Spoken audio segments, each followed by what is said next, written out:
Last time हमने electrical tab के यहाँ पर इलेक्ट्रिकल डिवाइस के अंदर लो वोल्टेज सिस्टम जैसे कि फायर अलार्म के रिगार्डिंग सारी डिवाइसेस प्लेस की थी। इस बार मैं इलेक्ट्रिकल फिक्सर्स प्लेस करूँगा। आप इलेक्ट्रिकल फिक्सर्स प्लेस करो या लाइटिंग फिक्सर्स प्लेस करो या इलेक्ट्रिकल इक्विपमेंट प्लेस करो, इन सभी की मेथड एज जैसा कि हमने पहले देखा है कि हम मैकेनिकल इक्विपमेंट को प्लेस करते हैं उसी की तरह है। ठीक है। और अब मैं इलेक्ट्रिकल फिक्सर को जैसे ही प्लेस करूँगा यहाँ पर जो भी वहाँ पर लोडेड है आइटम वो दिख जाएगी। अगर नहीं है तो मैं फैमिली को यहाँ पर से लोड करना पड़ेगा मुझे। ये जो फैमिलीज मैंने लोड की है उसका पाथ कुछ इस तरह है। इलेक्ट्रिकल में एमईपी, यहाँ पर इलेक्ट्रिकल पावर, यहाँ पर टर्मिनल्स, यहाँ पर आपको switches, receptacles, starter switch, timer switch, weatherproof switch, ये सब आपको मिल जाएंगी। मैं यहाँ पर इनको लोड करूँगा।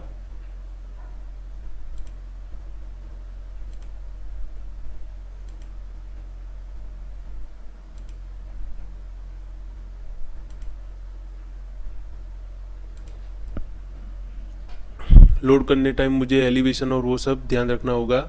यहाँ पर मैंने एलिवेशन को जैसा था वैसा ही रहने दिया है और टैग ऑन प्लेसमेंट जो भी देखना था, जैसे कि हमने फायर अलार्म की स्विच डिवाइसेस प्लेस की थी उसी तरह हमें ये सारी चीज़ों का ध्यान रखना होगा।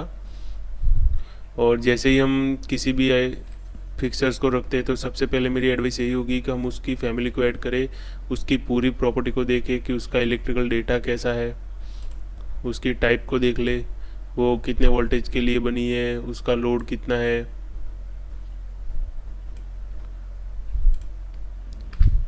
उसी के बाद उस फैमिली को यूज़ करें। यहाँ पर मुझे एक पैनल चाहिए होगी। पैनल को प्लेस करने के लिए मैं यहाँ पर इलेक्ट्रिकल एमईपी, इलेक्ट्रिकल पावर और डिस्ट्रीब्यूशन में जाऊँगा। यहाँ पर मुझे लाइटिंग एंड एम्प्लायंस पैनल दिखाएंगी। मैं उस पैनल को लोड करके यहाँ पर प्लेस करूँगा।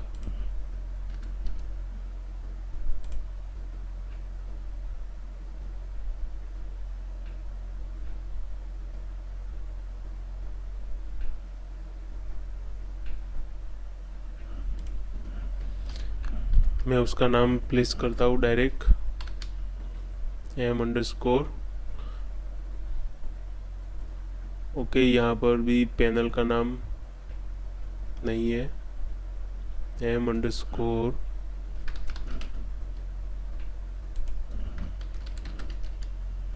लाइटिंग और अप्लायंस की यहाँ पर जो दिख रही है मैं उनको MCB को मैं सिलेक्ट कर ले रहा हूँ और यहाँ पर मैं उसको प्लेस करूँगा करीबन 1200 की हाइट पर ही। और प्लेस करते टाइम अगर मैं टैग ऑन प्लेस ऑन रखना चाहूँगा तो यहाँ पर उसके नंबर ऑटोमेटिक आ जाएंगे।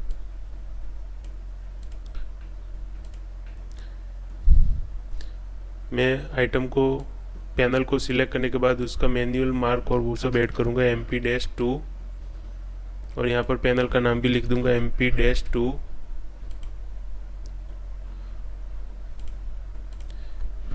अगर मैंने ये टैग पहले नहीं रखा है और मैं बाद में से उसको लोड करना चाहूँ तब भी मैं उसको लोड कर सकता हूँ।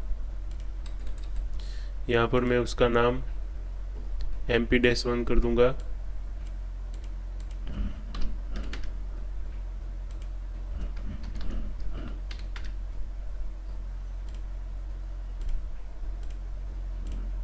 सिलेक्ट करने के बाद मैं इसको स्ट्रेट अलाइन कर दूंगा। अब मैं यहाँ पर सर्किट क्रिएट करूँगा। सर्किट क्रिएट करने के लिए कोई भी एक स्विच सिलेक्ट करूँगा और यहाँ पर क्रिएट सिस्टम में पावर को सिलेक्ट करूँगा। सिलेक्ट करने के बाद मैं एडिट सर्किट करूँगा। एडिट सर्किट में मैं बाय डिफ़ॉल्ट ऐड सर्किट में एक साथ ही इन सभी को सिलेक्ट कर लूँगा। अगर ये मैं ज़्यादा सिलेक्ट करूँगा तो उसके रेटिंग के हिसाब से अगर वो 20 एम्पियर से ज़्यादा हो जाएगी तो यहाँ पर वार्निंग अपीयर होगी। फ़िलहाल मैं इतनी ही कर रहा हूँ और उसके बाद यहाँ से मैं पैनल को सिलेक्ट करूँगा। मैं MP-1 सिलेक्ट करूँगा। यहाँ से इसलिए सिलेक्ट करना बेटर होता है कि कभी कभार पैनल जो होती है वो दूसरे किसी फ्लोर पर भी हो सकती है, इसलिए मैं उसको पैनल को यहाँ से सिलेक्ट करूँगा एंड फिनिश। ओके। जैसे मैं इसके ऊपर होवर करूँगा और टैप प्रेस करूँगा मुझे एज यूजुअल वायरिंग दिखेगी और मैं इसको चैम्फर या उस तरह वायरिंग को प्लेस कर दूँगा। मैंने कंट्रोल अंडू किया और फिर से सिलेक्ट करके मैं इस तरह की वायरिंग कर रहा हूँ और यहाँ पर जो मुझे एरो दिख रहा है मैं इसको थोड़ा इधर तक लाऊंगा और इसके कंट्रोल पॉइंट को इस तरह दिखाऊंगा। और ये भी मैंने जैसा कि पहले बताया था ये मॉडल की ही कैटेगरी का ऑब्जेक्ट है, बट मॉडल की बाकी कैटेगरी के इस तरह ये नहीं वर्क कर रहा। ये एनोटेशन की कैटेगरी के तरह वर्क करता है और इसको हम 3D मॉडल में नहीं देख सकते। और हर बार जब भी हम कोई नया व्यू क्रिएट करेंगे तो हमें ये फिर से ऐड करना पड़ेगा, ये सर्किटिंग ऐड करनी पड़ेगी। मैंने एक पैनल क्रिएट कर ली है।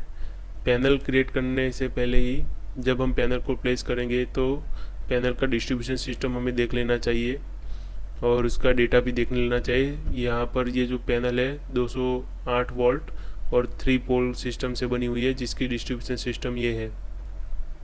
मैं इस पैनल को उसी के साथ कनेक्ट कर पाऊँगा जो कि इस सिस्टम से बनी हुई होगी। पैनल को फर्दर क्रिएट करने के लिए मैं ट्रांसफार्मर सिलेक्ट करूँगा। जैसा कि मैंने बात बताया था वहाँ पर ही आपको ट्रांसफार्मर मिल जाएगा। मैं ट्रांसफार्मर को लोड करूँगा।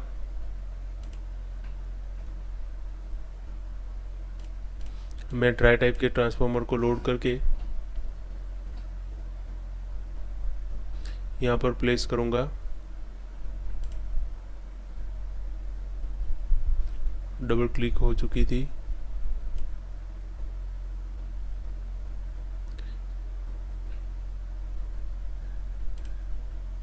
मैं इसको ओवरराइट करूँगा और यहाँ पर प्लेस कर दूँगा। अगर मैं टैग ऑन प्लेस ऑन है तो यहाँ पर उसका टैग भी आ जाएगा।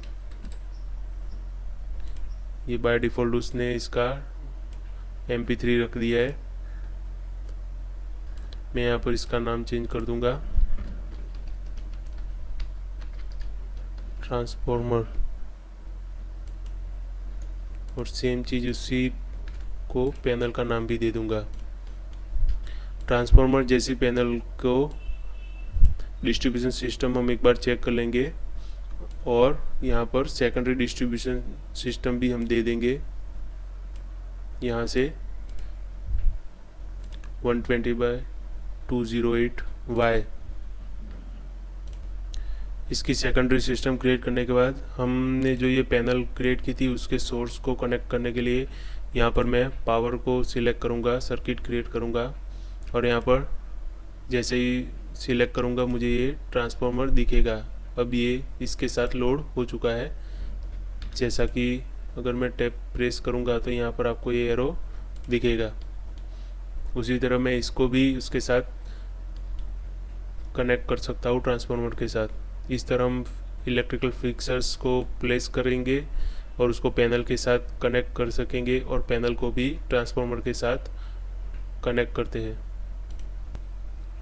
ध्यान में रखने वाली बात सिर्फ यही है कि ये पैनल जो भी है उसको अगर हमने प्रॉपर्टी में जाकर उसकी डिस्ट्रीब्यूशन सिस्टम अगर हमने उसको सिलेक्ट नहीं किया है, यहाँ से भी आपको ऑप्शन बार में भी दिखती है, अगर उसको नहीं किया है तो हम उसकी भी सर्किट नहीं क्रिएट कर सकते, क्योंकि सर्किट यही देखती है कि हम जिन जिन चीज़ों की सर्किटिंग बना रहे हैं उन दोनों अप्लायंस जो कि डिवाइस है और पैनल है उनकी डिस्ट्रीब्यूशन सिस्टम सेम होनी चाहिए। उसका मीनिंग क्या है, डिस्ट्रीब्यूशन में उसके वोल्टेज और नंबर ऑफ पोल ये दोनों सेम होने चाहिए।